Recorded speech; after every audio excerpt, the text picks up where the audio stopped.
one loud, like huge pop. I was like, dang, bro, did I just like mess up everything? I went to the PI and I wasn't gonna tell him. Like, I didn't want to I had a freaking game plan. I had to see like how explosive I was compared to other athletes or how strong I was in certain lifts. I got a couple of the highest scores. I pulled 705 pounds. Like I was like going, you know? No one can sprint for 1 minute straight on a sulky. And that's like the thing the commentators always say is like, oh, like the Tackett's in their cardio. Yeah. I'm just used to just scrapping. You take acid baths. Would you say that you're in the best shape of your life? No. Hoist Gracie, bro. We have our first time training together. Oh, bro, I was so young though. Dude, you come up to me and you like kind of posture up on me and you go, I want you to roll with me as hard as you can. Get left. Yeah. Oh, your clap was way. Oh. Sick. I don't know if that's gonna help or hurt your process. It'll be fine. It'll be fine. We're good. Dope. Sick. Usually we do the intro after, but I feel like I could even run one before today. Yeah, run it, bro. Welcome back to Game Plan the Podcast. I'm your host, Davis Cole, joined as always by our producer, Juice. Yo. Today we are joined by the UFC BJJ Welterweight Champion, Andrew Tackett. Let's go. So guys, let's go. It's gonna be a dope day, everyone. A lot of processing and thoughts going on. So I think we're gonna have a cool podcast. Yeah, bro. Where do we even begin? I mean, you just moved out here. Like, where should I look? Should I look at you guys or there's the camera? Yeah. Whatever you want, bro. Whatever. Cool. We're just hanging out, bro. Cool. But yeah, you moved out here to do camp. So maybe you start at the beginning of camp. Yeah. So I moved out here. It was right before October. I think it was the last couple of days of September. And so my whole camp was all October, all November. And then, I was able to fight in December and it was just awesome. I was able to get like such good training. Like all of October, I was like injury free completely. Like I was just like training really good, really hard, really strong. And I was like feeling really good. I was doing a lot of wrestling, training for a lot of the MMA athletes and Mikey at the time. And then like November hit and I like hurt my back really bad. And I started having like back problems. So I got with the PI and I was like, hey, I want to like dive in a little bit more to like the rest of this camp being centered around like being healthy so I can train hard. And they like instantly healed my back like within 3 days. And then I didn't feel my back at all. Like just on the regimen that they had me on, just like fixed me. They like saw where my hips run a line through the x-ray we did. And they got to like see like what degrees I needed to shift. We like did all of my,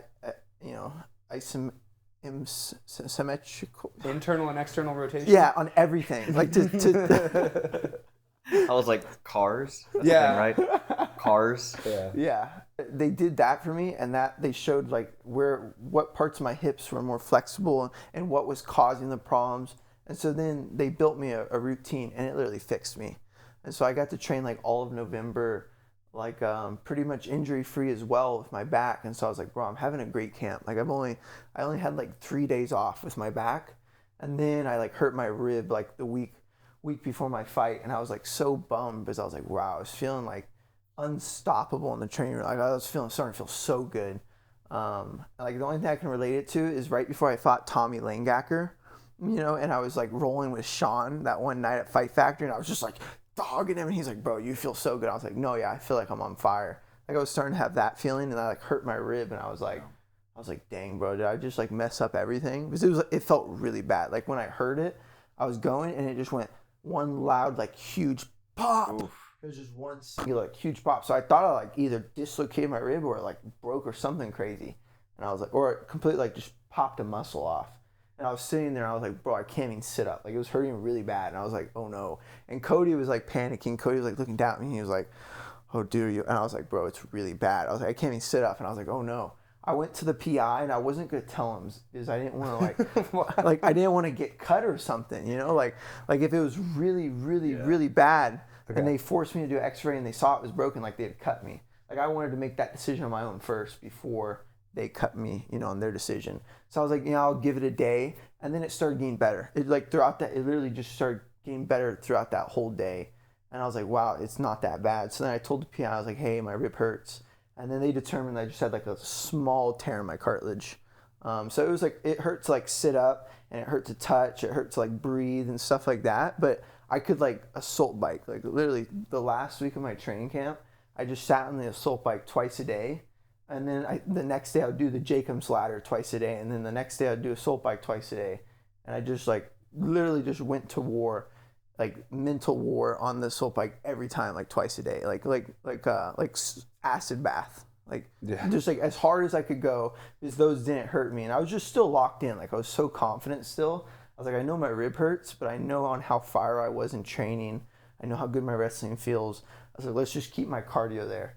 And so I just kept doing the assault bike and stuff, and got to comp day. And I was like, dang, I was like, I know I'm going to feel good. I know my ribs get hurt. I was like, this could be a war. Like, I was expecting, because I know how good defense Elijah has, like I was expecting like an absolute war. I was expecting to, get him, but I couldn't finish him. Like, that's what I thought it was going to be, like me take him down, trying to do stuff, but not be able to do stuff, because he has that really fundamental sound, like IBJJF style, where it's hard to submit. And then I found the submission, and I was like, bro, I didn't even hurt my rib. Like I heard it some like on the heel hook, like using that core, like I felt it pull. But it's not. It just feels like I kind of restarted a little bit, not too much. Did you think it was going to be a similar match like with you and Rotolo? Yeah. No, I thought it was not quite Rotolo. I thought it was going to be kind of like how I fought Ono Flanagan.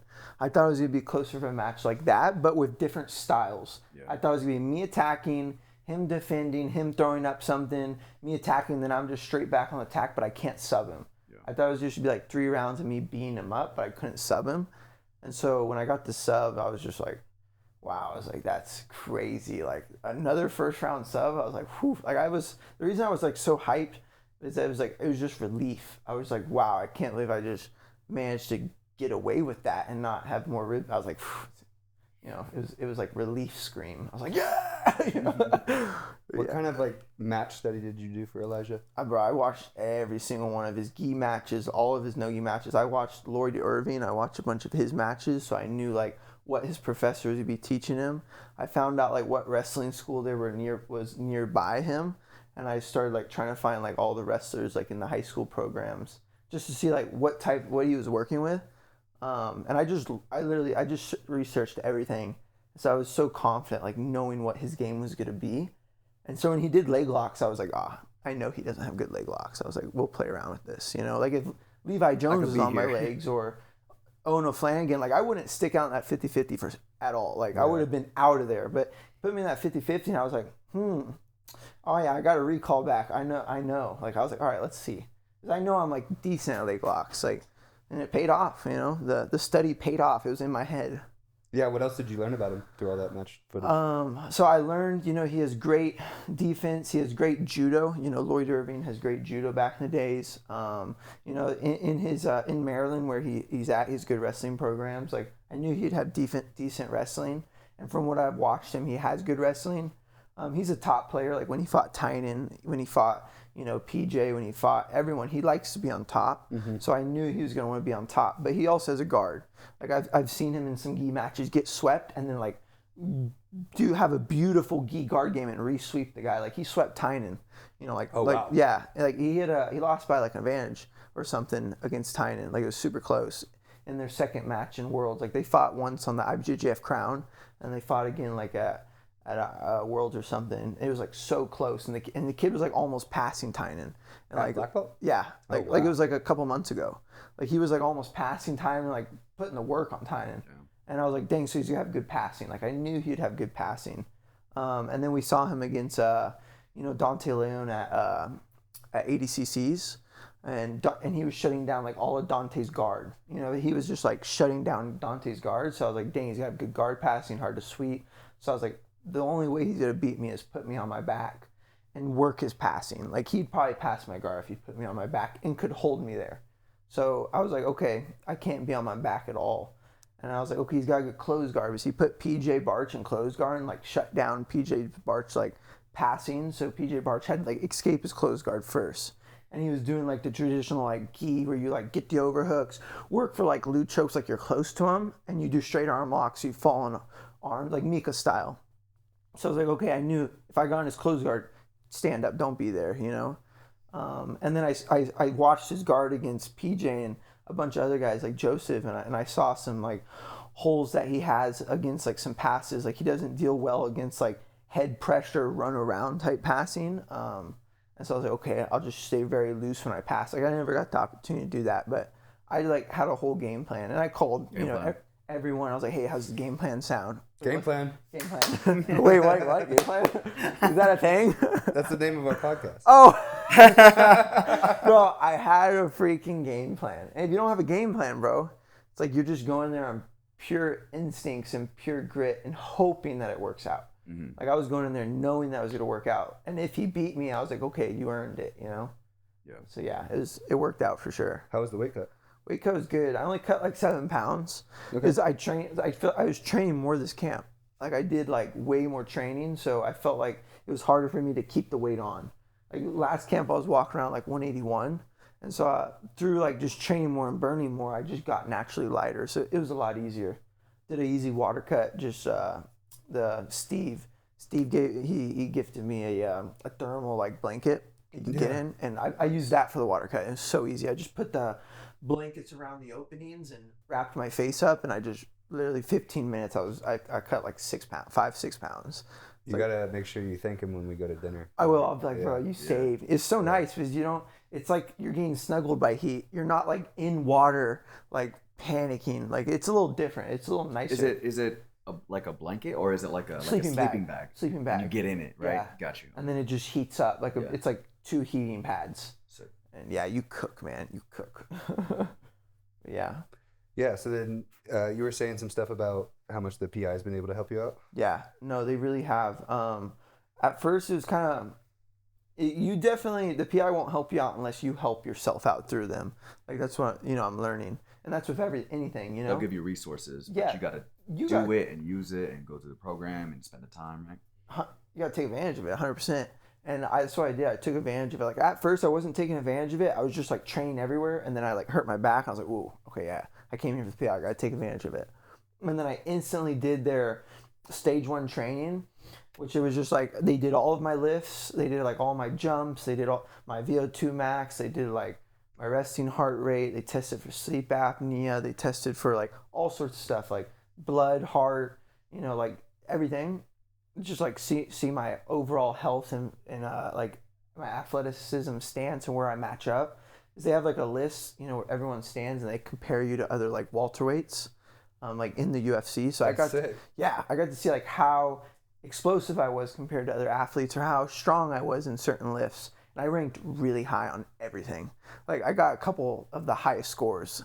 And I was like, as I tried really hard. Like it was a competition. Like I don't know if the other athletes were just like, all right, deadlift time. Like I was like going, Do they have an overall score or is it broken down? They don't show you because they don't want the competition to get. They don't want the athletes. Like I got a higher score than you. Like they don't want to know who got higher. They just told me, they were like, yeah, you got a very good score.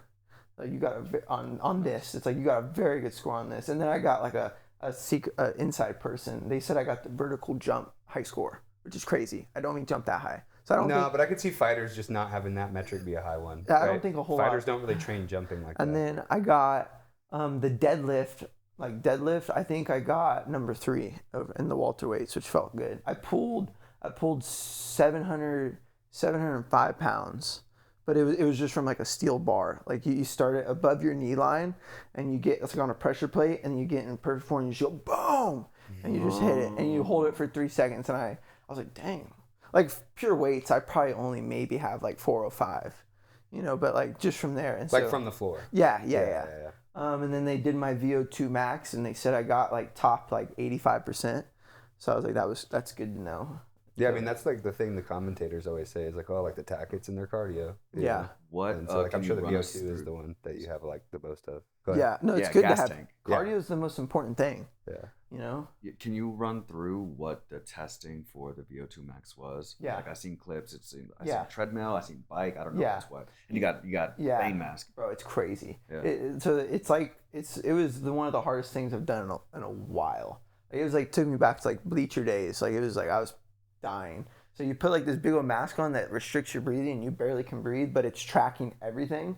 And so it gets all of your carbon dioxide, all of your CO2 and everything. I'm not too smart for all that stuff. I think that's right. But it gets all. Those are the same thing. Yeah. Oh, they are? Yeah. Dang. Dang, I thought those were two different things. But Not wrong. and then they Redundant. Get a tracker on your arm, a tracker on your leg, a tracker on your heart, and then they just track all of your vitals and everything, and they get you on the bike.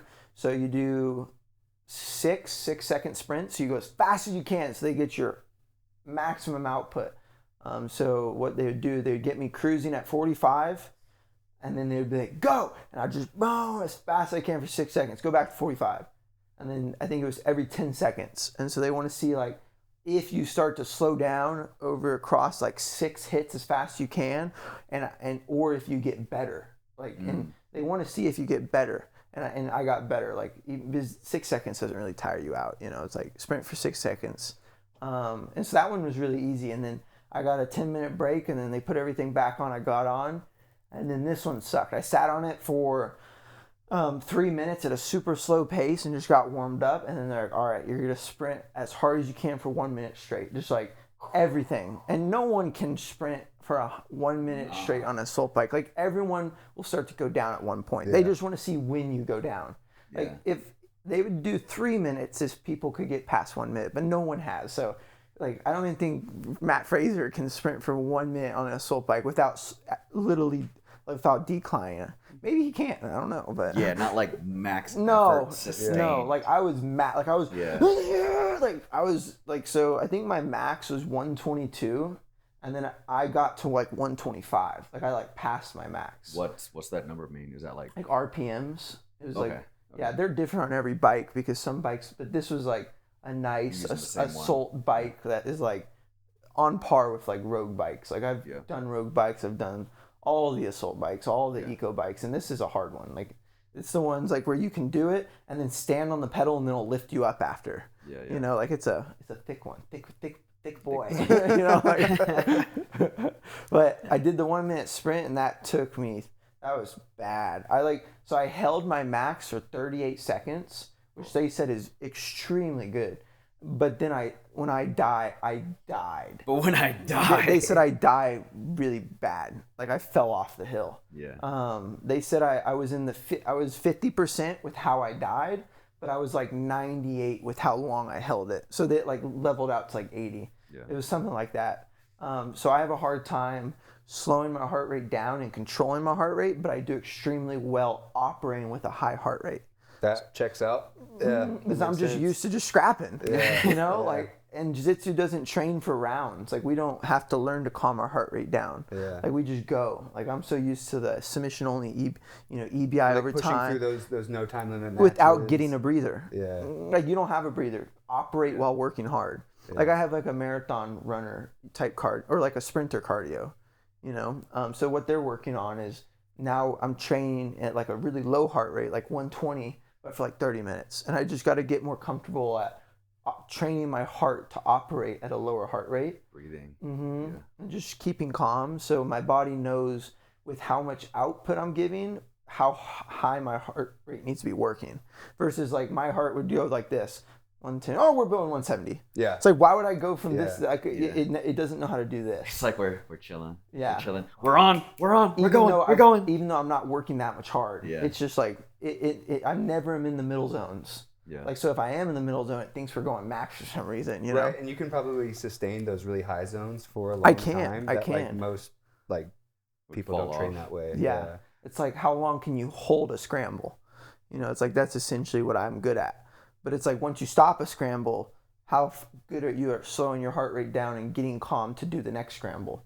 And that's what I'm not good at. So I just keep scrambling. You know? So at those points, theoretically, the opponent would have time to recover while you're still in scramble mode. But I know I can gas people out if I just keep them going. If I just keep them working at that level 5, level 6 heart rate, they'll gas before I will, because I'm good there.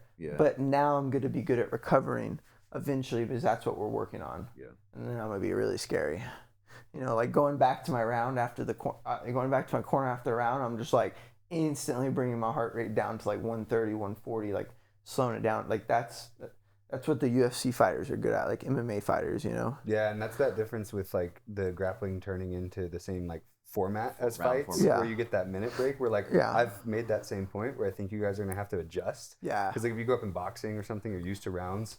Yeah. I'm very comfortable with rounds. Yeah. But yeah, like in grappling, you guys aren't used to that. Yeah, it's like all the grapplers go back and they get more gassed.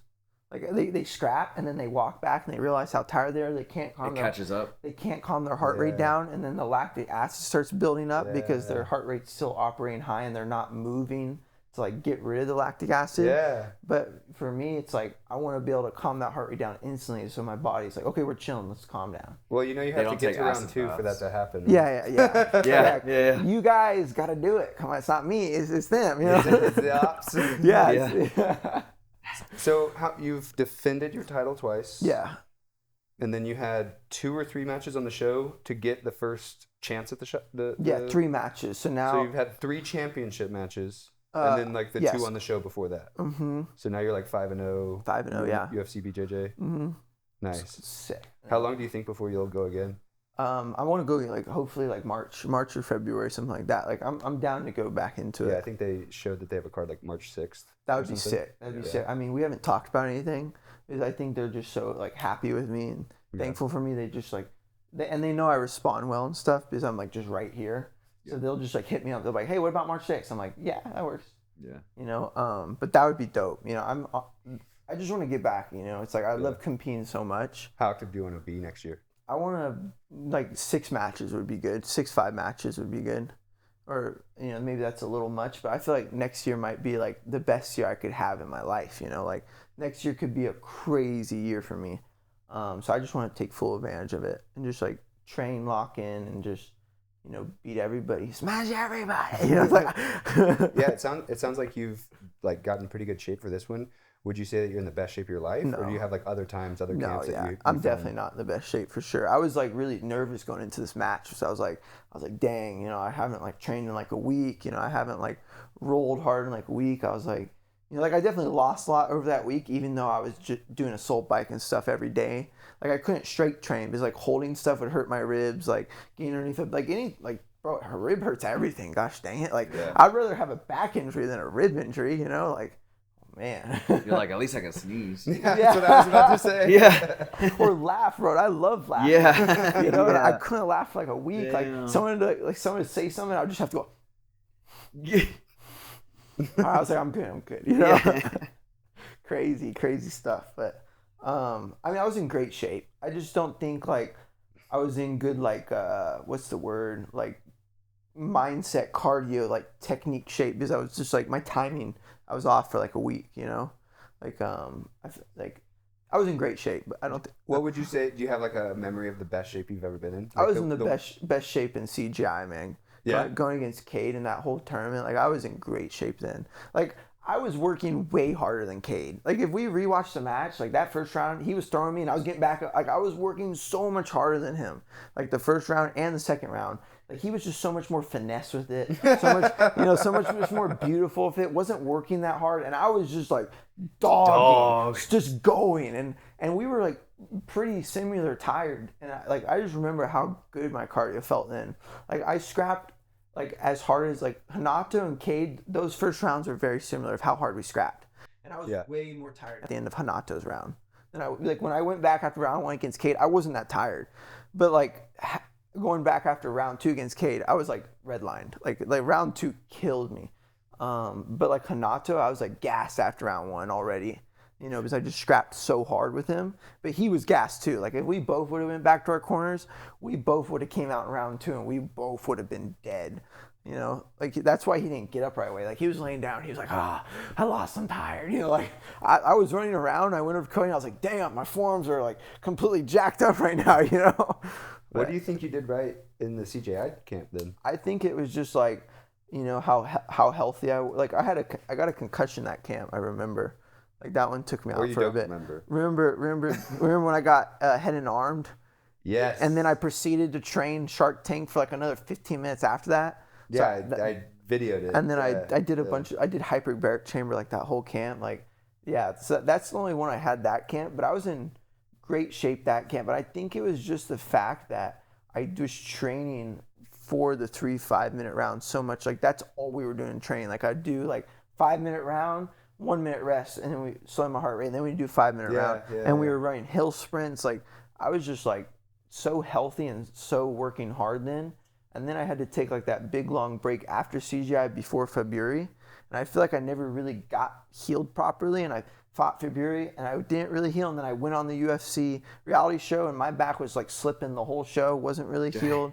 Fought Andy. And when I flew out from Texas to Andy, on the flight, my back, I had to get a tense. Put the belt around you. We were actually sitting right behind him and I didn't notice it was him until like halfway through the card, right? And I was like, oh my God, dude, that's Hoist right there. Bro. And then when your match was over, and like you had said last night, you saw in the thing, like, oh, there's a bald guy behind me. Dana's here again. Sick. I'm going to get the belt from Dana. Like, how cool is that? I thought it was Dana. I'm like sideways so I can see it's Hoist. And I was like, holy shit, he's about to get a belt in UFC BJJ from Hoist Gracie. From like the starter of Brazilian Jiu-Jitsu. It's crazy. Yeah. Like, I mean, and then he has to put, his Instagram is like, yeah, I could see like a couple camps with the same people, all the tools they have that could probably fix you up a little bit. Yeah, I mean, just like the comfortability of like, you've already done a couple of camps here. You've already been here for, under the same house, same roof, same gym. Like you can get a lot more consistent and be a lot more safer, Like when I first moved here, I didn't know the right people to train with. Like I would train someone like, oh, I'm never rolling with you again. I was like, gosh, you want to hurt me, like so this next camp, like I'm gonna know all the good people to train with, like all the good spots, and it's gonna be sick, man. It's gonna be even harder for whoever fights me next, Yeah. Hey, Caleb, will you bring the belt over? Oh yeah. I thought you were sleeping. This lazy boy's awesome, bro. So last night, you got give it to him, but Hoist Gracie, bro.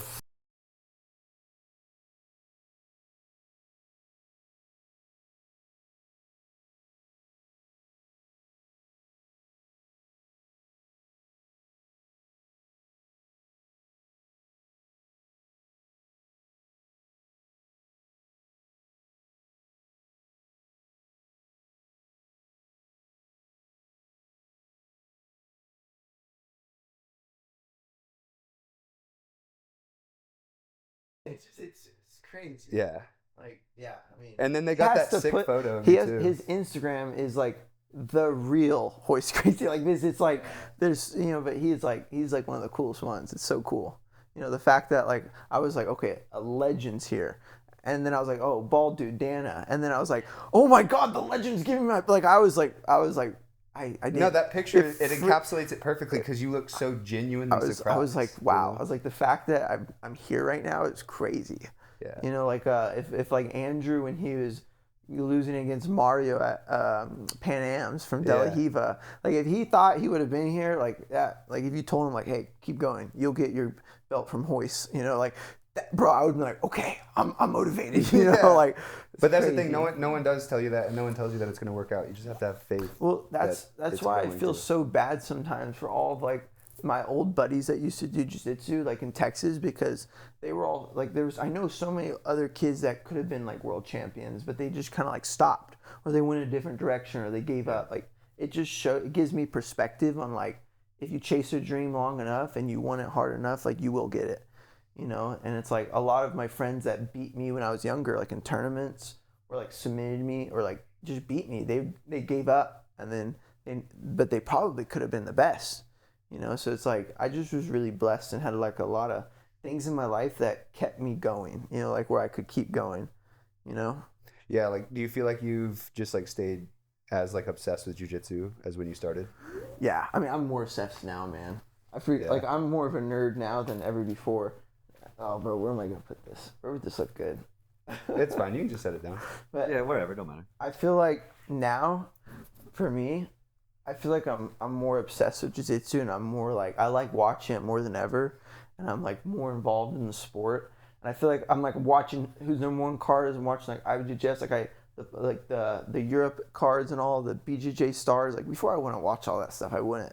Like I just wasn't like as. You weren't like consuming it as a fan and as an athlete. Yeah. You were just kind of focusing on yourself. Yeah, but now I just enjoy it so much because it's like I know it's my life, and I know like there's no other thing now, like, so I'm just so locked in, and I enjoy it more now. So yeah, I never thought that I would be a jiu-jitsu nerd. I'm gonna start learning all of the names, now. Like, yeah. So you've been out here for a little while, and I've seen a bunch on Instagram of you training with Mikey Musamichi. Yeah. Tell me about that. Yeah, Mikey's cool, man. He's a character. Like, I like Mikey a lot personally. He's a really cool guy. He's funny. Like Mikey's the type of guy, he'll do something, it's like, it's Mikey. Like, when I do something, you're like, it's Andrew. And you kind of just gotta brush it. Like, he's one of those people. Like, you either like him or you don't, and he usually grows on you. Like he always grows. Like, he's a cool little cat.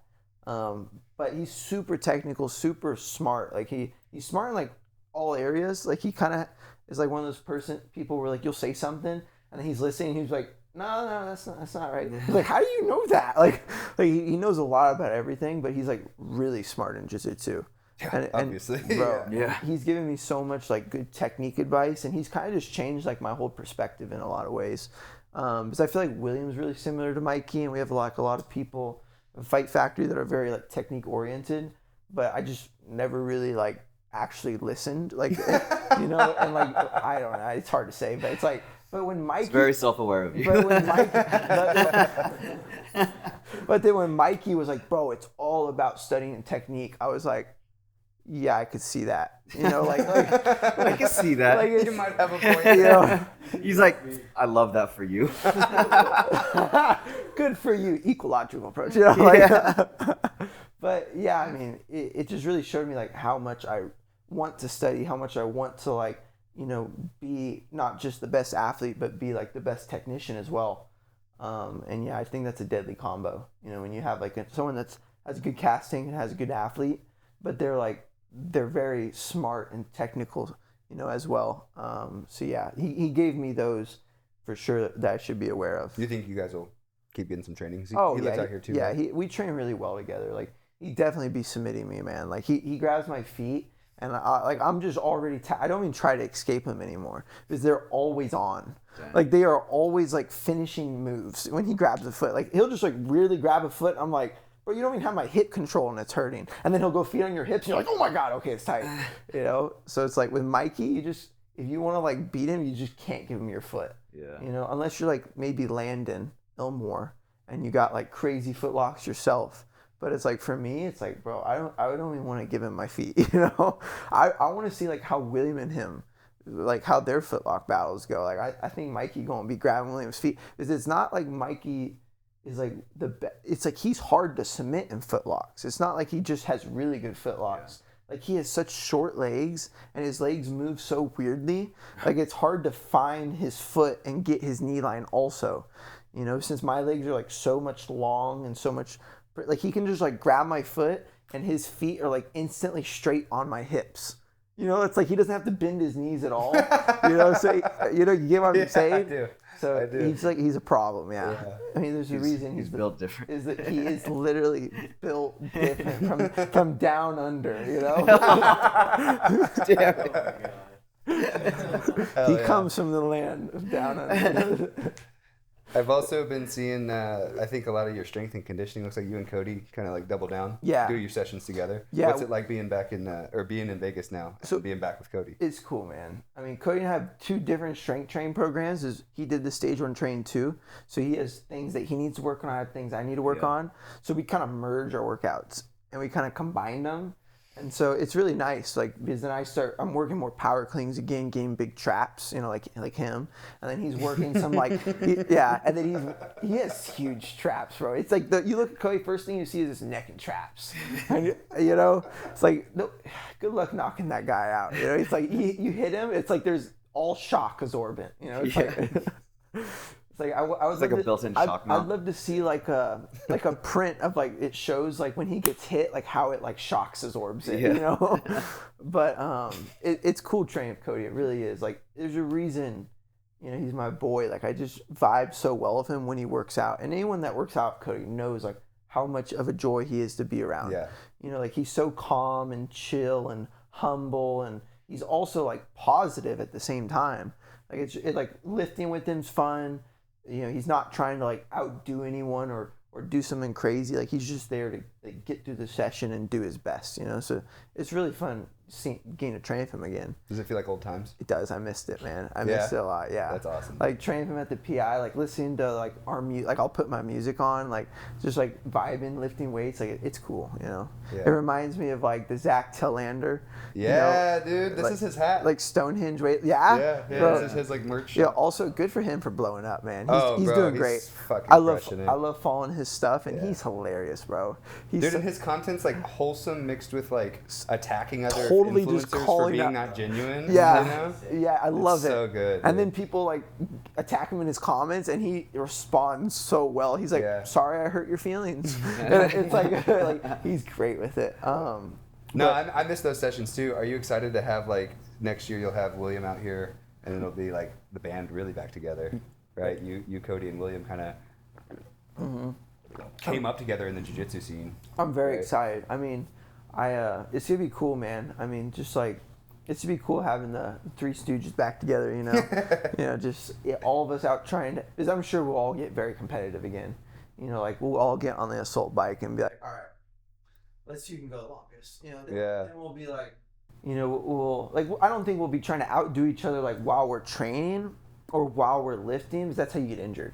You know, like we're all smart enough for that. But in certain things that won't cause injury, like we will, like who's more consistent? Yeah, it'd be a good competitive push for you guys. Like who's been in the gym the most? Who's been working the hardest? Like it's like all like we won't be saying those things, but we'll all be thinking them. Like, dang, bro, Cody's been in the gym like 7 times in the past couple of days, and it's like, damn, I've only been in like 6 times. I'm like, wow. He's like, he's beating me. You know, so it's like I think we'll all have that, and that'll be great. But it's cool, man. Like I already have like a UFC fighter. His name is Donovan. I think it's Donovan. Shoot, man. Hey. Shout out Donnie. Yeah, shout out Donovan, maybe. Wait. Donovan. It's Donchin. He's from like Chechen, Dagestanian, Russian, Georgian, something like that. You know, something like that. He's a dope dude, though. He's a dope dude. Anyway, he's awesome.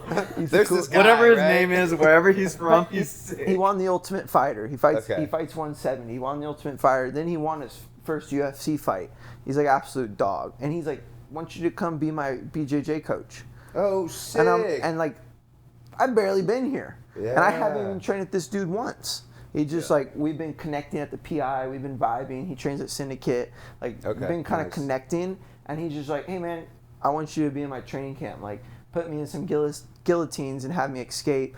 Take my back, have me escape. Put me in like 50-50, let me escape. Because the guy he's fighting is like a black belt, and he's like good grappling. Like he's a striker too, but he has great grappling. So he's like, I was like, yeah, I put you in every bad position. I could see this guy beating you. I'll watch some study on him, and then you just have you escape, and that's all you'll need from me. You know, if you just get your escapes down and you just feel what like a funky jiu-jitsu guy feels like trying to sub you, like you'll be more prepared for that dude. You know, more than enough. And then I get to go into the UFC and coach the dude in the card that Gaethje and Patty fight. That's gonna be a dope card. Like I get to go be a part of that front row. You know, like. That's dope. It's That's cool. a sick experience. Yeah, so it's like I know there's just a lot out here for me. Yeah, you know? a lot of opportunities. Mm-hmm. Yeah, that's super exciting. How's it been just like settling into town and just like having your first move out of mom and dad's? It's been cool, man. I mean, it's been really cool. I've been enjoying. I feel like I've just been like I've been wanting to learn more, because it's like now that I'm like on my own, it's not like oh shoot, I have to learn more. It's like I just feel like more like I want to learn.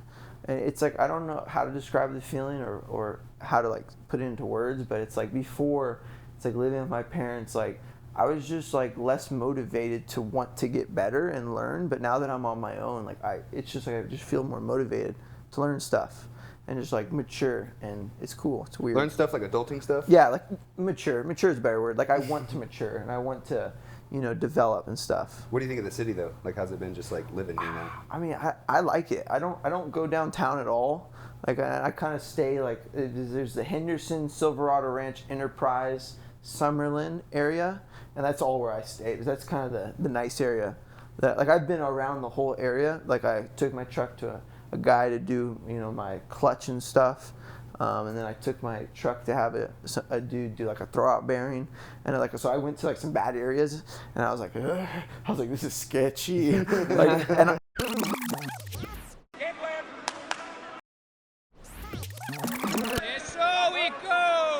I almost got robbed too. Like I almost got my truck stolen. Like I pulled up to a gas station or a car wash, and I was like cleaning my truck, and it was kind of like not the nicest car wash. It was like a self car wash, and I was like in the stall, and these people in a 4-door Silverado like pull up, kind of not blocking my truck off, but like they pull up, and then one dude hops out. I see 2 doors on the other side open up, but I don't see anyone because I'm not even really looking at this guy. I was like, he like got out and he's like, hey, yo man, you kind of remind me of that one dude, yo. And I almost took it like, oh, does he recognize me in my jiu-jitsu? But then, so I almost went there, but then I was like, this doesn't seem right. And then I like, something is suspicious. Yeah, and then I saw 2 doors open. I was like, why don't I see anyone getting out? So I knew they were probably circling around or something. And then I just instantly put my like hand on my gun like in my center console, and like I didn't like it was loaded and everything, but I wasn't gonna like pull it out, but I like hand on it, and I was like, because I was like vacuuming, so I just like jumped to my car and like put my hand on it, and I was like, what are you doing right now? And the guy was like, oh, never mind, man, I just thought I recognized you. Gets in his car and they take off. And I was like, what just happened right now? Yeah. I had like the foot shake for like 2 days, like driving around like. Wait, did the other 2 people that got out come back in, or did they just leave? Those doors shut. Okay. Like he got in, then I saw those 2 doors shut, but the windows were so tinted, like they were definitely trying to rob me. Like it was crazy, you know. So it's definitely different out here. Yeah, for sure. Yeah. You know, there's some scary people. You know, yeah, there definitely is. But it's cool. I like living out here. Like it's just so much different than Austin. Like somewhere that I've been my whole life. Yeah. You know, like Austin will always be home, and I love Austin so much. Like I really love Austin. It's a great place. There's not a lot of places like Austin, but just like I'm only going to the PI. I'm only going to like Vrella's, Hanato's, Syndicate. Like that's the only places I go. And so like in those places, I really like Vegas, and the view, the mountains, like is great. You know, and it's like I've been here like visited during when it's really hot and it sucks, but it's like the shade is not too bad. Like it's dry. Yeah, if you like, I could sit out on that patio when it's like 105 out, and I would be fine with like a fan on me. As long as you're in the shade. Yeah, but like in Austin, you'd start getting sticky and nasty, and you'd have to shower.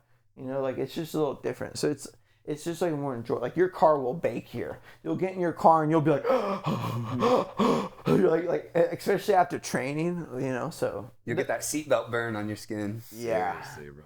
Yeah. Do you have a tent? Yes. Yeah. Okay. Yeah. Mm-hmm. Like 5%. And I have light interior. Yeah. Very light, so that's nice. How are all the vehicles? What are you rocking these days? I got the 91 Ford Ranger. It's a work in progress. I bought it for $8,000, in really good condition. Like no rust, body's great, no damage. Mileage? Clean history. Mileage is said to be 140.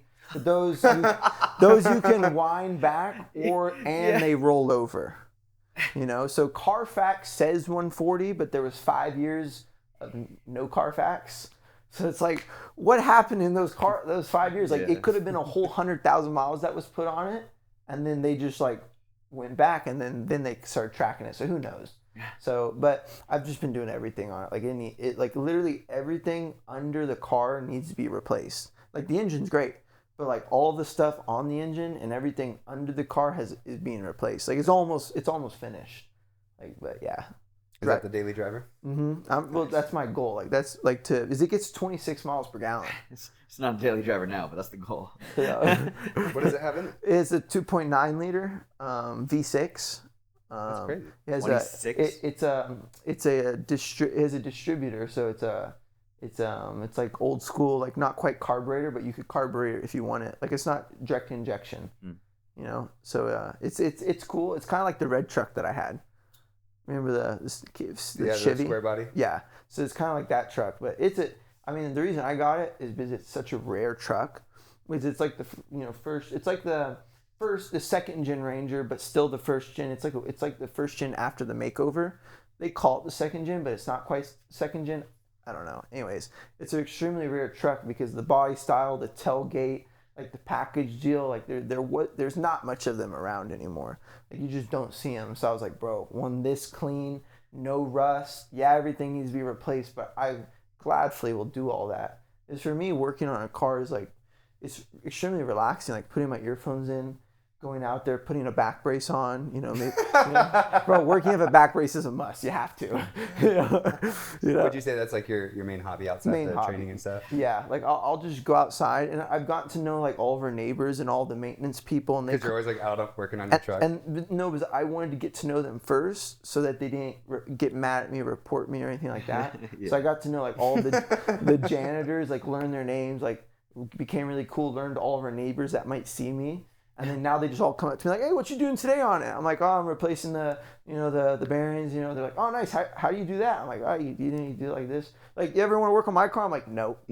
I'm like, that's your problem. I was like, I think there's a good store down the street. But yeah, it's fun. It's just peaceful. Like working on a car, I know what I'm doing, so I don't have to think much. I just get to put music or a podcast in, wind down. Like it's pretty peaceful. Yeah. And it's not like hard work, It's like most of the time I'm just like sitting or laying down underneath it. It's not like I'm taking doors off or like taking bumpers off or doing stuff like that. Yeah, Caleb's sitting over there like, dude, screw you. I'm doing that every single day. Caleb's just cutting a full fender off, welding a full fender. Roofs, door panels. Yeah, it's just a full frame replacement. Yeah. Are you gonna buy any more cars? No, I mean, I think I'm at the Ranger, and then I'm driving that back to register it in Texas, and then I'm gonna have the Blazer once it's done. I think. Oh yeah, that's still in Texas. Huh? Yeah, it's coming together too, man. Like, oh yeah. My dad has been driving it a lot. Really? Like he's fallen in love with it. Nice. And like that's why I'm going back. A big reason is to finish that stuff up. Pretty much finish it. Like I finish it, everything except the paint job. Is the Blazer a daily driver now? No. No. Are any of your vehicles daily drivers? The 4Runner. Yeah, the 4Runner is okay. But I'm going to be selling that here very shortly.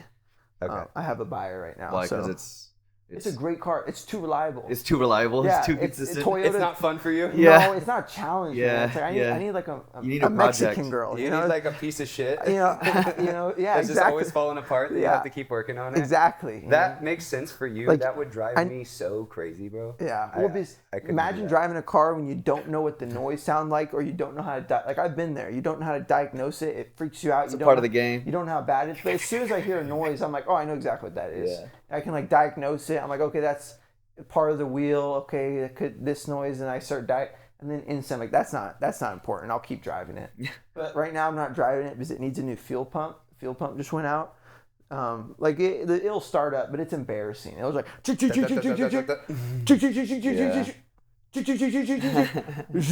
I'm like, yeah. And then the power steering's whining.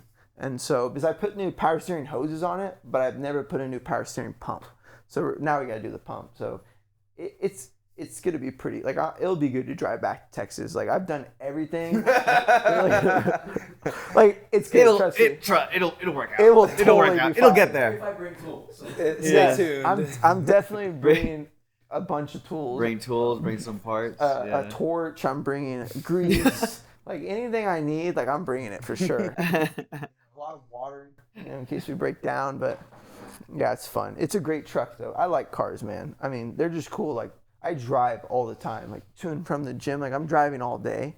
Like, I was talking to Rob about it, and he's like, bro, I drive so much. He's like, I'm always like, to California, to here, train here, across Vegas, train here, therapy, PI, like, all day long. He's like, it's nice to have a nice car, like, something you enjoy and love. So, like, I even took the seat out, and I like took everything off, like got the foam and reconstructed the phone so my hips were like perfectly level. So now when I sit in it, like I'm not shifted, like I'm really straight and it's super comfortable. So like doing stuff like that's really nice when you're. Yeah, dude, you just mentioned Rob. You've kind of built a relationship with him. Yeah. How's it been like meeting him, training with him? It's crazy. I'm meeting so many people and building like Forrest Griffin. Like him and I will just sit on the assault bikes next to each other for like 20 minutes and just talk. And he'll be like, yo, how have you been? I'm like, cool. I'm like, how have you been? He's like, how's training? I'm like, cool. I'm like, how's work? He's like, cool. He's like, I'm like, are you firing anyone? He's like, yeah. I'm like, why? I'm like, why? And he's like this. He's like, I'm like the inside man, bro. Since he's above everyone, like I'll give him all like how this person, because I talk to everyone. Do you know what his job title is? Bro, I think he runs the place. Right there. He's I'll up look it there. up. Sick. Yeah, he's there. Like he's 1 or 2, you know? Nice. Yeah. You mean like at the PI? Yeah. Or Like, I don't know, man. He's up there. in the UFC organization? Like everyone nods Seems to to him. report to him. Everyone nods to him, yes. But he's such a nice dude. He's literally the coolest dude. Like you would never even know. Like he's so nice. Like he really, like meeting all these guys like Rob that are so cool and so nice and like absolute beasts, and people like Forrest that I get at the PI sometimes like 8 a.m. to eat breakfast and he's out running laps, you know, before his work day. Just like crazy inspiring people, you know, just to be around. And it's cool like talking to people like Forrest, Dominic Cruz, like all these guys that have had careers already and be like, what would you do differently? What wouldn't you do differently? Like they've been champion, they've done it. Like what through their career, what tips could they give me? And I've been learning so much from them.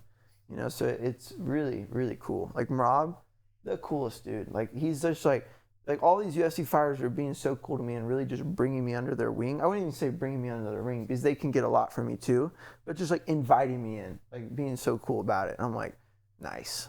How's it been getting so many like MMA training partners and like high level MMA guys? It makes me realize I don't want to do MMA. Yeah. These guys are good, man. They're dogs. They are. I can't lie. They're dogs. Like if we didn't have footlocks in jiu-jitsu, like MMA people would win jiu-jitsu too. You know, like it's pretty. Like all they need to learn is like how to defend their arms against like Mika type submissions. Mm-hmm. And if we didn't have footlocks, they'd beat us almost. They're so tough, man. Like I can nail them with like some funky stuff. Like I can take their back off of like some weird stuff, and like I'm one of the best jiu-jitsu people right now at 170. So it's like I can do a lot to them. Like, but they're freaking good. Like they are. Like they're wall wrestling. I was about to hips. ask about wall wrestling, bro. Yeah, I mean, I have some pretty good wall wrestling. Coming to find out, like I do, like wall wrestling with them, I feel really good. I just don't know what my gas tank is like on the wall. Yeah. Like if I'm in a cage fight, like how long could I wall wrestle with an MMA fighter without getting gas? Because this is extremely tired wall wrestling, and that's why you see a lot of fighters like rest on the wall because they don't want to be working on the wall because it's hard to work on the wall. You know, and like props to, you know, Hazmov, it's like Chimaev, it makes me realize like how much more those people are beasts. The fact that they get on the wall and they just shred through people like that, I'm like, wow, like wall wrestling's hard. Yeah, I think of that as like the work output that they have. It's like these guys, like when you're talking about like the VO2 max and all that, like if you're graphing it, it's just like sustained red line, and they can just control the whole time in grappling. I would love to see in the red zone or whatever their version of that is, but it would put their opponent in the red. Yeah.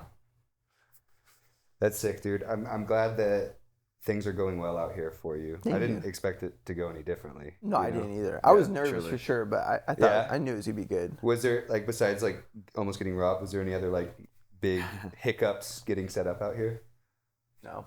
Pretty smooth. I've been a good boy, man. Yeah, that's good to hear, dude. I've been staying out of trouble. Yeah, I mean, I've been trying. The other name for Las Vegas is like Sin City. There's so many things I could get into out here for sure. Yeah. Like I'm like, you know, don't do that. You know, like so many opportunities and stuff, but it's like I don't want to mess it up, man. It's like I said, next year could be my biggest year.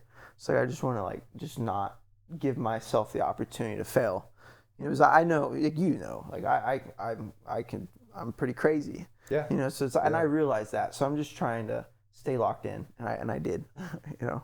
Yeah, I wanted to use this opportunity a little bit to like give some of our background together. You know, we've known each other for a while. Yeah, bro. For sure. And like, I don't like to like bring that up all the time. No, right? It's cool though. But it's cool to know someone for that long, and you guys can still say y'all are friends. There's a lot of friendships die. Like that's for sure. You know, high school, college. And we had our times where we weren't talking and for stuff, sure, you know? For sure. Like work buddies and stuff. Like friendships die a lot, and then you never see those friends again. Yeah. And it just becomes something you see online. You know, but it's like you've gone to Thailand, you've gone to different places. I've gone to different places. We've gone to different gyms. Like, but we've always like, you know, it's like we're still boys. It's awesome. You know. Do you remember when we met? 2009. 2009, was it? I have like a distinct memory of our first time training together. Oh, bro, I was so young though, Dude, man. yeah, so you were 6, Yeah, right? And I was yeah. like 15, and you come up to me and you like kind of posture up on me, and you go, "I want you to roll with me as hard as you can." And I was like, "All right, man, yeah, like we'll roll, that's fine." You were just a 15-year-old Yeah, teenager. and like we shake hands, yeah, and like I was a white belt, I didn't even know how to do jiu-jitsu, but I was like, I'm not gonna do that, right? And then so we like roll, and I just kind of like move you around, Yeah. and like we kind of just like flow rolling or whatever for what we knew at the time, and then you stop it and you pause the roll and you're like, look at me dead in the eyes, you're like, "Are you rolling as hard as you can?" I'm like, "Dude, you're fucking 6 years old. What do you want me to do to you right now?" Like form you in the throat? And like in that moment, That's probably what I wanted. I probably wanted. no, to you just, wanted like, me to like rip your arm. Yeah. You wanted me to put you in an arm bar and like break your elbow. Yeah. You know, Yeah, and that's in that crazy. moment, I was like, this kid's fucking crazy. You know, and that He's was good like, for this sport. yeah, exactly. And it was like the first time I met you, and I was like, yeah, that's the kind of energy you need in here. For sure. Yeah, it's like MMA fighter, you have to be kind of psycho. You know, jiu-jitsu fighter, you don't have to be psycho, but But it helps. But it helps. You know, it definitely helps. Like having it, it definitely helps. You know. Yeah, and then you mentioned like Mario. Yeah. First big big tournament. First big tournament and First big loss. IBJJF. Yeah, that was like so. Yeah. Sad. Like even like Joshua Ham, you know. Throwback. Asian kid, you Yeah, know, yeah, like yeah, he's yeah. good, man. He's good. Like I see him now on Instagram, and he's doing great. Like, but he's gone more like the business route. But I'm like, bro, that kid would have killed everyone. I know. I think about that and like he broke his neck. Remember that? Oh no. Remember he got dropped on his head and he broke and he got paralyzed, and then he like worked his way back from it. But he got like 100%. Damn. But I think it just like killed his drive because it was so scary. You know, like who knows? But like Mario, the kid that submitted me at Worlds, he trained out of Rice Bros in California and AOJ too and stuff like that. Like he still kind of does jiu-jitsu, but he's just like not locked in. You know, so it's like it just shows how like opportunities and like just like how so many things worked out for me. You know. Yeah, that's kind of what I wanted to like go over the Because timeline. I could have been in a totally different place for sure. Yeah, because I feel like there was like a couple of specific things that happened at certain times. Yeah. That allowed you to kind of have Like everything the work out Who's so Number well. One reality show is really good. Oh, dude. Like remember when you had that talk with me and you're like, either are you gonna be a Conor McGregor or are you gonna be a nice guy? And I was like, somewhere in between. Yeah. You know, I was like, I don't know. Yeah, and you were trying to figure out like if you wanted to be the bad boy or the good boy. Or the good boy. But I was and like, bad boy sounds so fun. I was like, good boy sounds so boring. Let's see somewhere in between. Yeah, You know? I think you actually have found a much better balance of that since I then. think I'm still figuring it out. But what I was gonna say, and this is cool because now they're back at Syndicate, but like the Battle for the Ages tournament, this was 15 years ago. Yeah. In Texas. Which one? Any of them, but point being of like, yeah. Was it the Chris Brennan School Battle for the Ages? Remember those? Like the ones with the caged fence, the cage? No, well, I remember those, but Like I also remember the church ones too. Yeah. But the point being of a youth Yes. tournament that was invite only in like the early 2010s. And so like... And it was like $1,000 cash prize. Yeah, and it was only kids that were already winning local tournaments that were getting invited. So it was Mm-hmm. like CJI type stuff for kids at that time. Austin. And all those kids that were at those tournaments. Let's list off the kids that were at those and where they're at now. Roberto Jimenez, Cole Abate, William Tackett, Andrew Tackett.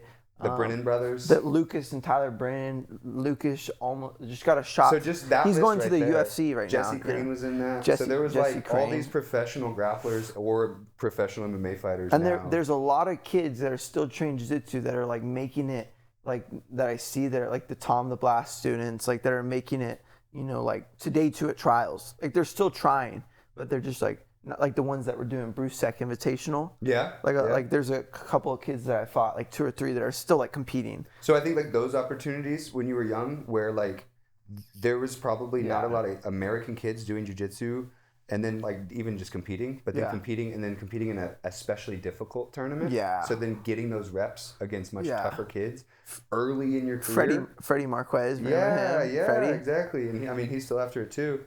But I feel like that was like a small step that kicked you the right direction. Yeah, you know. 100%. And then after that, you know, probably more to do with like joining Rodrigo's gym and kind of having some of the changes there. That was a big one, like with just like all the passing details we and like how good he was at lasso and like the guard game and then like the judo, like that helps a lot. And then I mean I think the thing that you've like said in for so many sure interviews, for sure Robbie's gym helped me out so much.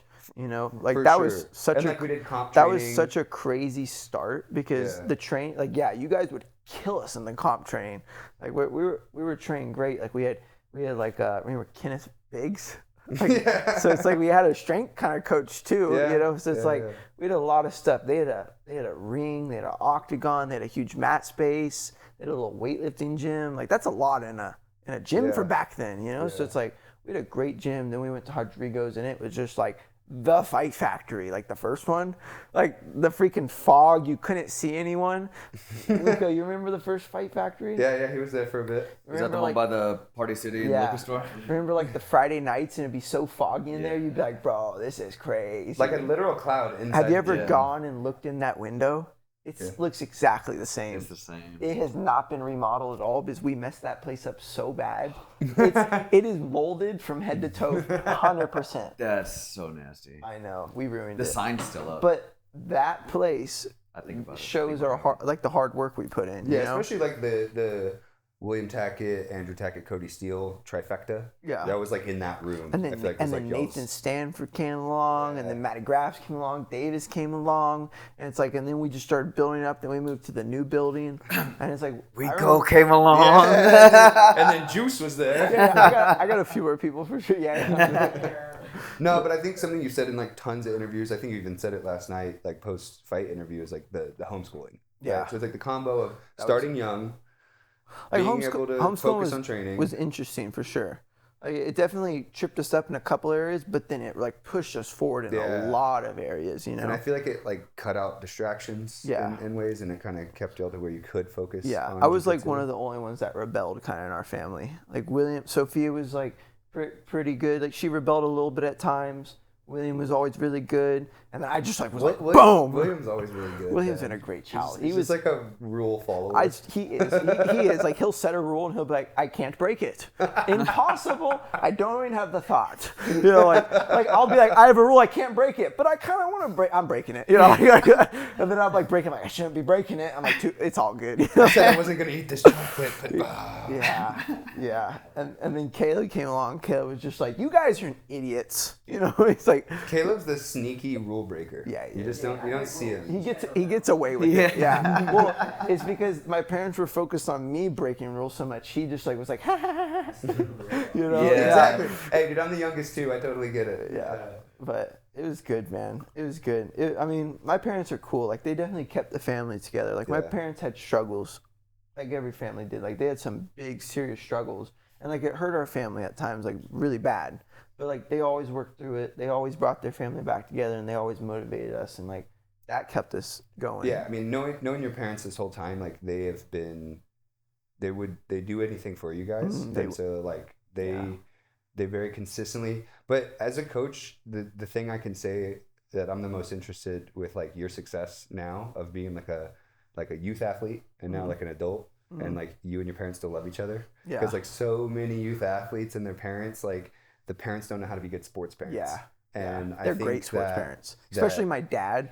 That Bro, your dad like dad's really rode the line the right way. He knows of, like pushing you guys Yeah. when you were just complaining, but then also being like nurturing and understanding, because like you can't be too soft. But like I've seen it with so many.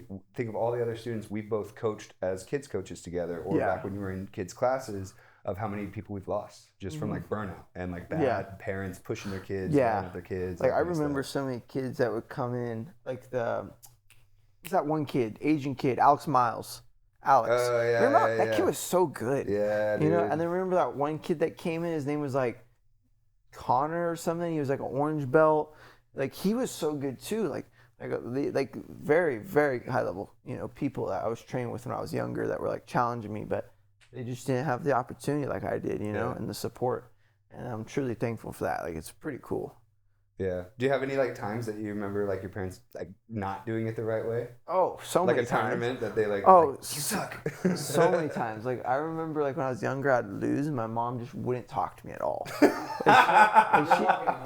She would just ignore me. Like, and I was this one little kid that just wanted some. Like I lost, and she was just like, "Too bad, you suck." Like, and my dad was. I don't know. My dad never really did he was pretty cool. He was more always. consistent, yeah, for sure. Yeah, but my mom really started affecting me like in a good way when I like hit teenager years. Yeah. It was that like tough love, and I was like, oh yeah, okay, I need to work hard. I see why she's pissed at me. Like I'm screwing up, what they're working hard for, But when I was like such a young kid, like she was really loving. My mom was like her love language is definitely like touch. Like she loved us. We were always like connected, but.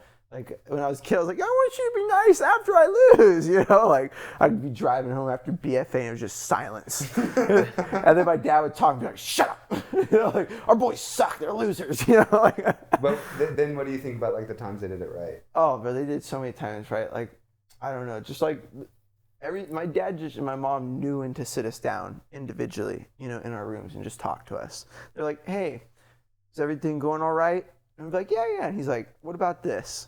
Like, what about that? Like, what about this, that? And just talk to us. It wasn't like coming down on us or ever like being mean to us, but it was just like bringing awareness and just like talking through it with us. And my dad was always really good at rambling. Really good at rambling. Damn. Like, he would talk about your problem for like hours and you'd know your problem for sure at the end of the conversation. Like you'd be thanking him to finally stop. You'd be like, yes, I promise I will never do it again. Like I don't want to go through this again. Yeah. I mean, they knew. I mean, my dad knew how to discipline us too. Like if spanking stopped working for me, so manual labor started becoming the thing. He was like, well, I can't get you to listen with spankings. I can't get you to listen with. But it does look like we got some holes to dig. Yes. Yeah. We can dig some holes. Can you move that pile of rocks from over there to over there? Go sand this whole semi truck. No DA, just hand. Crazy. I'd come home just red. Like I'd have my nose plugs in, I'd have my earphones in, I'd have my glasses, and I'd just come home red, and I'd take them off, and it'd be the only parts clean. Yeah. I want to find those pictures, man. They were so good. Like we just walked home, all three of us are just red from sanding like a red truck. Like the truck was all red. Just your whole body covered in red sand, Just, all that just reminded me of something I haven't thought about in a long time. Was the like cornrows era of Andrew. Yeah. That was like probably from like 6, 7, I'd love 8. to bring that back. Something like that when you had long hair and you would go into all of the Naga tournaments with cornrows. And then to be poof and then you'd after. wear like the board shorts, so you looked like a little. And Uriah Faber was still fighting at the time. Yeah. So you literally looked like a little mini California kid. Yeah. And that was a sick era. I remember I beat that one kid. He thought it was a girl. And then he was like, oh, Dad, I lost to a girl. And my dad was like, he's not a girl. And he's like, oh, I'm good. All right, cool. He was cool. crying, bro. And I was like, he's like, Dad, no. And then my dad was like, he's not a girl. And then he was like, okay. He's just a tough boy. So funny. Did you ever get beat by girls? Did I ever? I mean, Tiffany submitted me that one time in the gym. But did I ever? No, like in tournaments, like when you were really I don't young. think so. I don't know. I don't think I ever lost. Hey, Caleb. Hey, Caleb, what about your triangle days, I'm going to get second place. I'm going to everybody. And there would just be like a girl in the finals. Caleb, like, I lost. Yeah, like every time Caleb got a dude in the finals, he won. Like, like all of his gold medals. You know what? He's just a gentleman. That's what it is. Yeah. There you go. He respected the closed guard too much, like. You always got submitted by triangle. His triangle defense sucked. Let's go. He'd be winning by like 2 points and get stuck in a triangle and throw the match. Like instantly just become retarded. Bro, that is so funny. Right? It was always triangles. And he was literally like, he'd be winning the match and he'd just go like this. I would just always double underpass with one arm at a time. And so He would Sean, bro. He's Sean. Just scoop gripping. yeah. Just like, yeah, great. Yeah. But no, I mean, Cora, you remember Cora Sec? Oh, yeah. She almost beat me that one time. I got stuck in her triangle, and I was almost about to tap so many times. But it was just such a pride thing. I was like, I am not losing. And then I beat her. So I don't think I ever lost to a girl in a competition. That's such a funny stat. Wait. You remember Scarlett? At the very very first. She probably fucked you up. She did, bro. Yeah. She beat the crap out of me. Yeah, That's hilarious. I hope she can find this. bro, That would be so funny. I looked for her Instagram too. Because I wanted to like send her a message and be like, the day like I came into jiu-jitsu at Robbie's, she was like a little older than me, a yellow belt, and I was like, 6 years old, and she'd beat the crap out of me always, and it. And her dad's a judo black belt, so like she knows how to do hip throws and shit. She was always on top, like a girl that wasn't like and then her older brother beat me up too. Yeah, man. I haven't connected with I don't him in a remember while. his name. He was like an orange belt. I didn't really get mad him beating me, but Scarlett pissed me off. I never beat her. She left before I beat her. Dang. Yeah. That's like your arch nemesis in jiu-jitsu. And like back at our gym, we had it was at Robbie's, the first gym, it was like 30-foot ceilings, and then they just had a rope. Yeah. It's like when I was a kid, I was always climbing that rope. Sick. Like even stuff like that, played a factor. Yeah. No, I actually. Like the first gym we went to was like a wrestling, judo, gymnastics, jiu-jitsu gym. Like it was a work. Yeah, barn. like ladder drills. It was literally like a work barn. Yeah. Yeah. No, I've been trying to recreate some of the successes of like when you were in the kids classes that I was running. Yeah. There was some like secret sauce that I haven't been able to like recreate the same that we had going on. I think it was like the situational training group sessions, like where we had the Rabati like square red mats. 4 like comp mats. And we do like once. first points, like or like one starting guard, sweeper pass, like those I remember I was just always dying. It's like back when I'd pit you and Tiffany against each other every day, bro. And we had battles for years and years and years. We had battles too. Yeah. Well, and Jacob, remember Jacob, Mexican kid? Bunch of dogs. Bro. Yeah, bro. Jacob was a dog too. Yeah, we were so far ahead of our time and didn't even realize it, and then like did not fully take advantage of it. Like I was ahead of your time. How?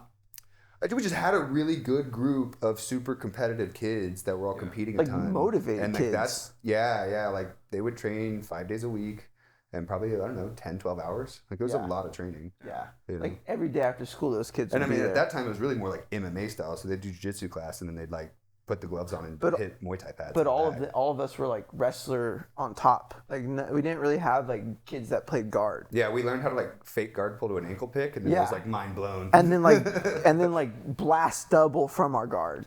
Like, or like they shoot a double leg rather than accept like double overhooks, butterfly roll them. That was like and then it was just all passing and it's like top pressure.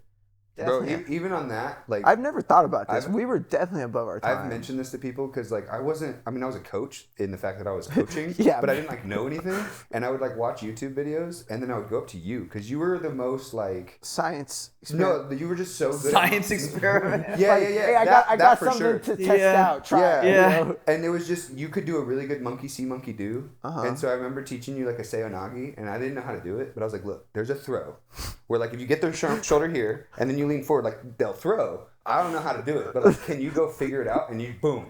That day, you're just fucking miso sari. The miso sari. Go check out what was that? The sewer rat. Who's number one? Who's next? Who's next reality show on YouTube? Yeah, go check out the miso sari. It's a great bit. If you don't know much about me, and you want to watch, like that's a good reality show to get to know me and to get to know like. Andy Varela did it, like Jansen Gomez did it, J-Rod was in it, Isaac Michelle was in it, Renee was in it, Kyle Chambers was in it. Isaac? Did we already say Big Isaac? Dan was in it. Big Dan was in it.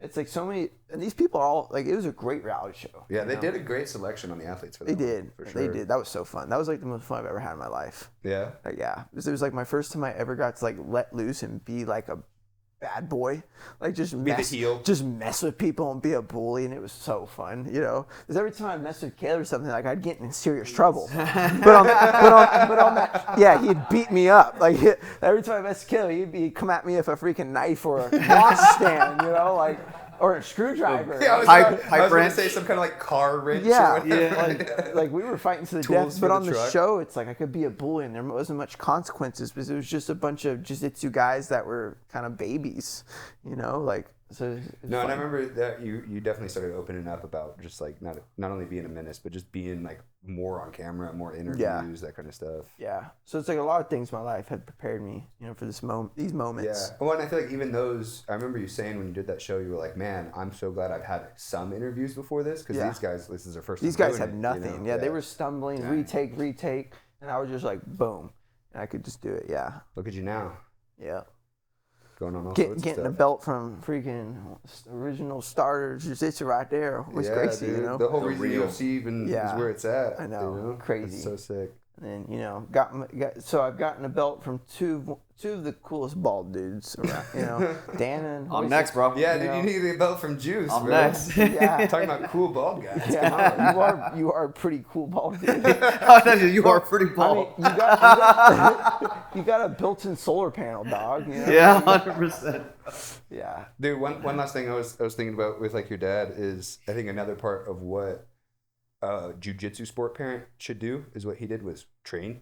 He trained with you guys from day one. Yeah. And like, obviously towards the end, by the time, you and William were black belts, like he wasn't really training as much, and he's come back a little bit more so recently. Yeah. But me and him came up together, dude. We got our stripes together from like white belt all the way through white belt to blue belt. All the way to purple, yeah? All of our stripes on blue belt. All of our stripes on purple belt. So like we didn't get our brown belts together, but like, I mean, it was like 6 years of training that we were just like. You guys got your blacks together? No. Oh, you got yours before him, right? Yeah. Okay. But it was just sick because like he was a as hard parent, worker in jiu-jitsu he was too. learning and he understood what you guys were going through, because I think the biggest disconnect with like a jiu-jitsu parent to a kid is like, I always use bottom out, right? A parent sees kid and bottom out and they're like, get up. And it's like, how about I go sit on your chest and tell you to get up? Yeah. And so a parent that puts themselves there, I think they understand what their kids are going through more. Yeah. And they're just able to, I think it takes some pressure back off. I agree. Because they're like, I know that this is tough. Yeah. And then also taking the time to learn stuff, maybe he could teach you or maybe like help you make sure your stuff He works always taught right, us, man. Yeah. My dad would help us strategize a lot of the times too. Like he'd be like, what do you think against this opponent? Like they good wrestling, good top. Like, do you think playing guard's the best move? Like he would always have those talks with us too. And I look at so many people in the sport now, like no names mentioned, but it's like their parents are like doing such a terrible job with them, and they're still such a beast. And I'm like, wow. I'm like, it's like, imagine if they had like someone that was like supporting them in the right direction as well. It's like all those parents are doing everything for their kid. They're doing that right. Like they're giving up their whole life for their kid, and they're doing that right, but like leveling with their kid and like getting on their kid's level. Like that's hard to do for jiu-jitsu. And there's not like one right answer. Yeah. Like I think that there's versions where you can be like maybe tougher than your dad was, and it's still okay. Yeah, 100%. But I think it is. Well, my dad was definitely tougher like on me. Sometimes when he was Caleb or William, then he was sometimes tougher on them. So it's like, every kid needs different, love. Yeah, I really the other I know I got a lot of hands that were loving, they were loving for sure. He told me after, I love you, That's funny. I know you've talked about this before, and it just to credit your dad's skills, like he's good. He's good, man. He's super legit. He's good. Like when he choked me in that bow and arrow, I was playing around, but then he jumped on my back. I was like, oh shoot! I was like, oh, he's got it. Yeah. Like those working on cars for lifetime hands. Remember when he passed out Cruz in like the J choke? Or like the Paul, Cruz, remember? He like was on his back, he grabbed him and was like choking him, he passed him out. Bro, Cruz was our first exposure to like technique. I know. Cruz, yeah. Like finesse. Yeah, he was finesse for sure. Yeah. Did you And then, I mean, Bram was pretty finesse too, though. Yeah. But Bram was pretty spazzy. Like he was. So he was always the one that would just rip something. Hell yeah. He got us pretty used to like the Gabriel style. Like Matthias Gabriel. Like people that, like what Elijah Dorsey did to me, he just ripped my elbow. Like, how'd that feel, by the way? I went with it perfectly. Like I didn't know he was going to do it, but I could instantly feel it coming on. It just felt natural, like how I got out of it. And then he was just like ripping my elbow in. And then he realized he was kind of falling off, so he had to let go. It could have been very bad. We were with your whole little like fan he group, right? Popped it. Like, and when he did it, we all went. Like if my arm was like this, he could have like hyperextended and hurt it for sure. But I think it's just like instincts were very. Yeah, I think you would have ate that one too. I love eating stuff. Like a time to. Like I was eating. My foot hurts for sure today. Like I was eating that, but it wasn't too bad. But I was definitely willing to eat it. Like if my foot started popping, I would have definitely I would have defended actually then. Like when he had it, I was like, oh, this isn't that tight. I'm just gonna give you false hope. And I was like, what the? People are already breaking it down online, Bro, and I look forward to going back and looking at what they have to say about it. I broke it down already, like in my head, like how what I was thinking. Like I was like, okay, I know I'm better than this kid at leg locks. Like I've fought leg lockers my whole life on EBI, submission onlys. Like I've always been going against leg lockers. Like I haven't been a leg locker, but my leg lock defense is very good. Like I've gotten submitted a couple of times in competition from leg locks, but I have, yeah, knee bars. Gosh dang it, you know. Yeah. But I instantly got better at defending them. It's not like I stayed bad at defending leg locks like some jiu-jitsu guys in the sport. You know, like I got good at defending them, and that's through learning them. You get good at defending them because you know exactly how to slip. You know what they're looking for, and so I knew I was better at him in leg locks, and so I was like, okay, we'll just see what he has, and then. His legs were locked like traditional 50-50, and then we rolled through, and then I instantly reached my hand, unlocked his leg, so I had the heel hook exposure, and he had my heel. So I could have kept going or escaped in that moment because his legs were unlocked. So I could have been like, okay, if it was Ono Flanagan or something like that, I would have been out of there. You know, but with him, I was like, all right, I'm going to give him false hope. And I was like, I got this. You know, rah. So it was a good one. Even the finish switching to the other, like bringing the other hand across, I was like, man, you look like you've been training with Mikey. Yeah, you know? Yeah, for sure. I freaking super tight I've mechanics. never ripped someone's leg like that. Like really? with Faburi, it popped a little bit, but it didn't feel too bad. Like this one felt like a bad pop. There's like a lot of them. You felt it? And I felt it go really far. Like it wasn't like it like ba ba ba and it like stopped. It just like kept popping. It kept going until I let go. You know what I mean? Yeah, it was a Did cool... you let go when he tapped or when the ref he was tapping like instantly. Like I grabbed it and I started rolling. He let go and instantly started tapping. I like finished the roll. I was belly up and then I held it for like a half more second. Like I wish I would have let go sooner. No, I think you let go. But the ref, when the ref said stop, I let go. But Did you see Luke Griffith submit Felipe Pena? Bro, at the at the rear naked eye choke. It was awesome. Now, did you notice like Pena getting upset with him for it? Yeah, he submitted him.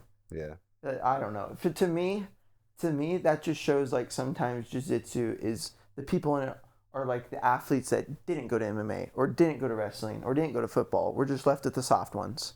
You know, like it just kind of shows me that like if someone took my back and choked my eyes and submitted me, I'm not getting mad at them.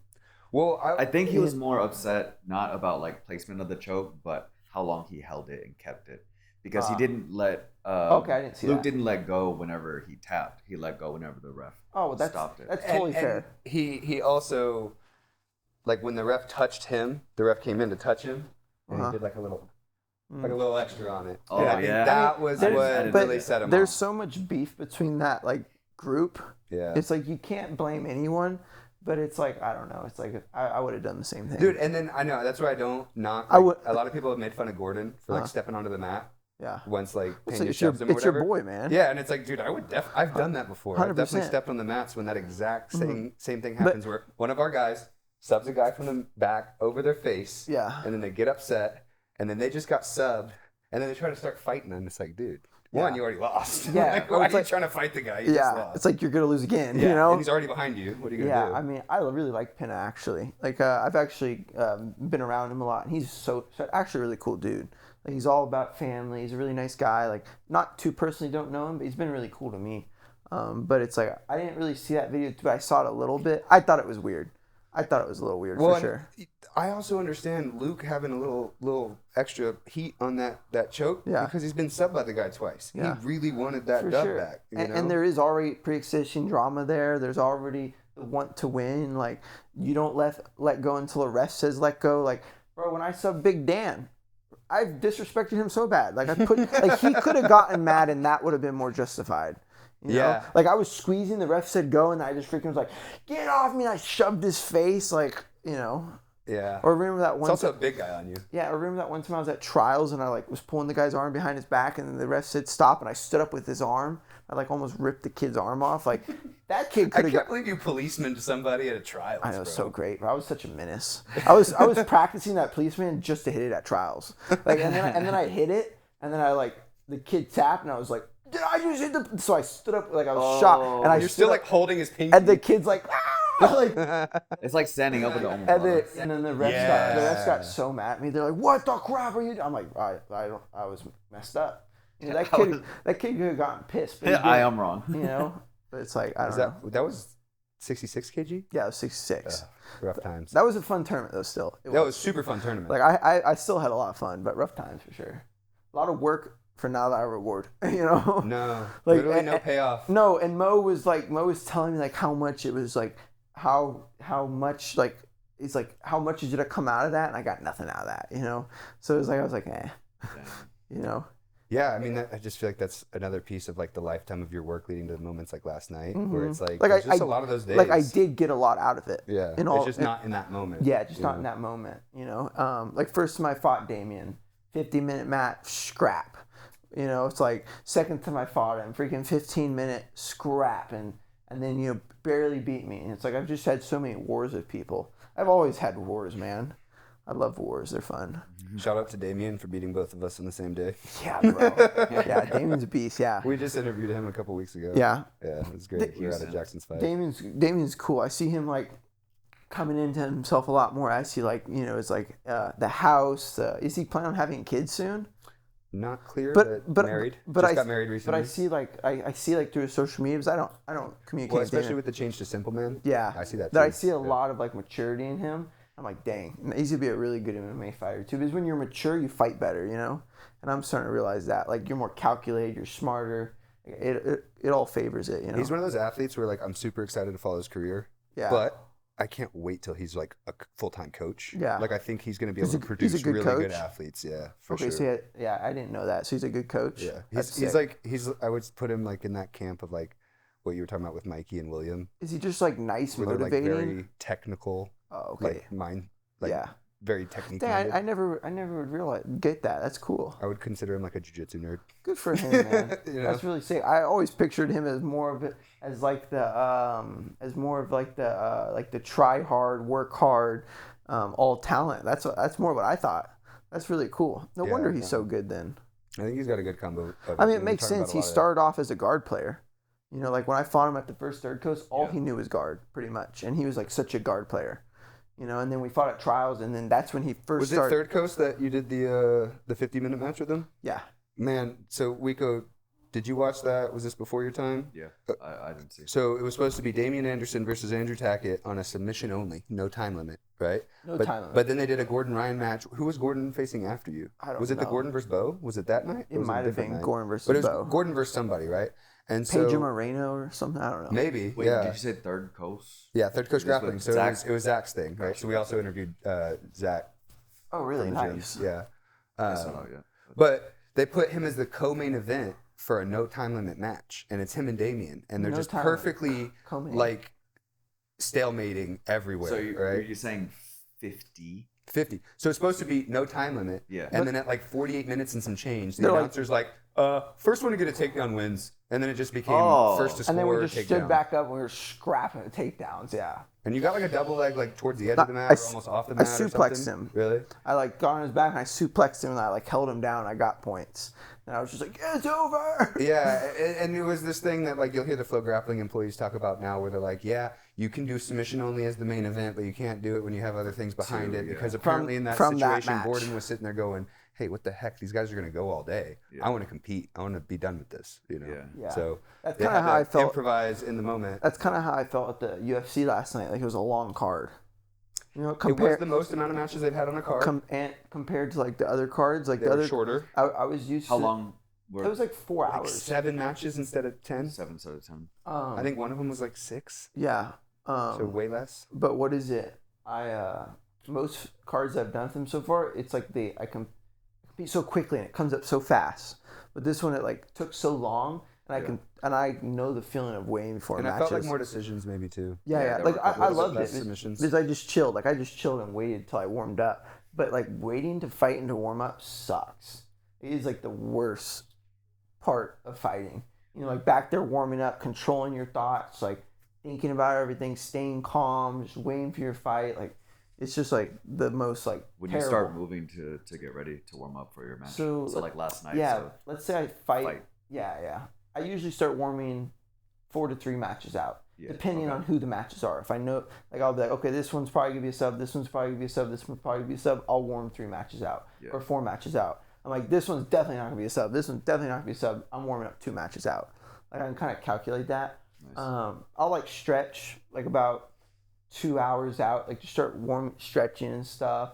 About an hour out, I'll stretch some more, and then 30 minutes out, I'll start, or like 45 minutes out, I'll start like trying to get my heart rate moving around, walking around, like waking up and stuff, and then 30 minutes out, I'll do like my first warm up where I'll just like get my heart rate high and then stop, not get a sweat going, just like kind of do like quick hand fighting and spike my heart rate, and so I can get my lungs warmed up, and then I'll do some diaphragm breathing.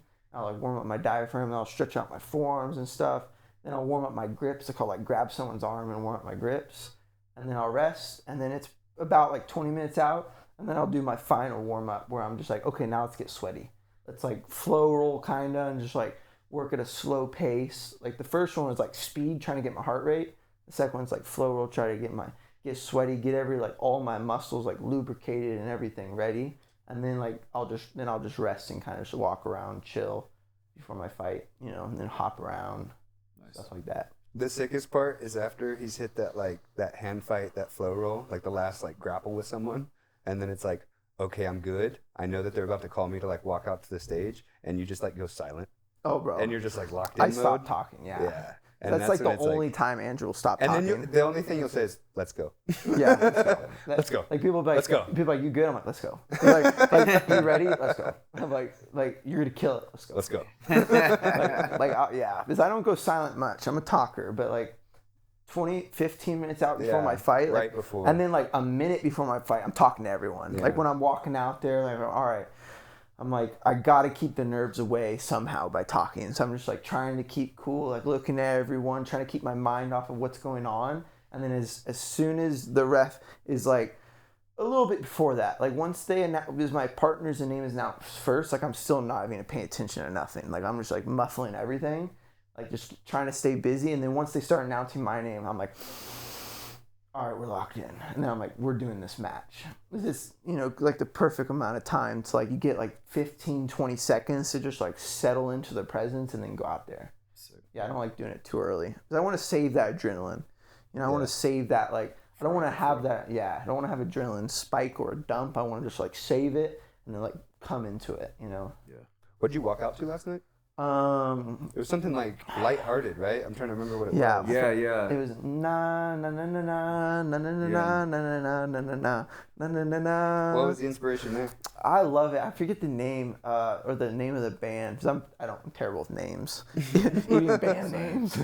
But it's a great song. I just vibe with it so much. It's kind of like a rap reggae like type vibe. It just keeps me a little like loose. But the lyrical gangster. Murderer.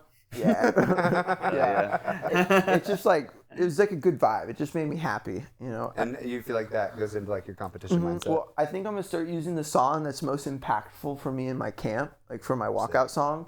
And that one was like most impactful for me. Like I listened to it the most over my camp. Sick. So yeah, I think that's going to start being it. Heck yeah. Well, I think we should probably start getting ready for dinner. Do you have like YouTube channels, places that you want people to like go check you out? What do you have? What's up, guys? Andrew Tackett. If you guys want to support me, you can follow me on my Instagram. It's Tackett Andrew. You can follow me on my YouTube channel. It's Andrew Tackett BJJ. You can follow me on TikTok, Andrew Tackett. Pretty much just Andrew Tackett across all my channels. Bro, you're on TikTok? I am. That's good. Yeah, I got like almost 20,000 followers on TikTok. No way, bro. Yeah. That's hilarious. Yeah. I don't run it though. How Gen Z of you. Yeah, I don't run it though. There you go. Nice. Yeah, it's cool, man. It's cool. I'm trying to take advantage of media. Definitely Gen Z and this generation, media is everything. Dude, you're growing your YouTube channel super fast. It's that. Did you see the last video that we did, one with Marab? No. That was a really good video, man. Like Alec killed it. I was like, wow, this is like a really good video. Sick. That's sick. Like I got like UFC champions like from commenting on it, and they were like, great video. Nice. Like, I was like, and then I had some cameramen like in the PI come up to me like, bro, really good video. We'll have to check that out later. Yeah, for sure. I thought Alec did a good job, but it was like his first YouTube video he's ever made. So he's like still learning. Like he just now got like $60, You know, like so he just gained all of his stuff, but he has a really good eye for it. Like he's very natural with it. Yeah, bro. As a fellow smooth brain, it's nice having someone else help you out with that kind of shit. You know. Smooth brain. I love that. I'm gonna start using that. Well, congrats again on defending the belt. Thank you, bro. Thank you. Super proud of you. Super impressed by your performances as always. Thank you. Thank you so much for watching. Follow us on Game Plan the Pod on YouTube, Game Plan Audible. That's where we post our non-podcast episode content. So it could be pretty much anything. Check that out. And then we're also on Apple Podcasts, Spotify. I'm Cold Jiu Jitsu on Instagram. Juice. We got a skill tree. Comments. Who do we want to see? Andrew fight next. Yeah, who does Andrew need to defend his belt against next? Bro, I got some names. Yeah. You want to drop them or? I mean, there's so many people like Dante, Cade, Ty, Mika, Joseph, Kenta. I mean, Levi. I mean, I could go on. Like, there's so many people out there that are just like good matches I want to have. You know. Well, let us know what you think. Yeah. We'll see you back out there soon, man. Yep. Let's go. Sick. Game plan. Fuck yeah. Tight. We're good. Bro, that was awesome. How long was it? I don't know. I would say that was like an hour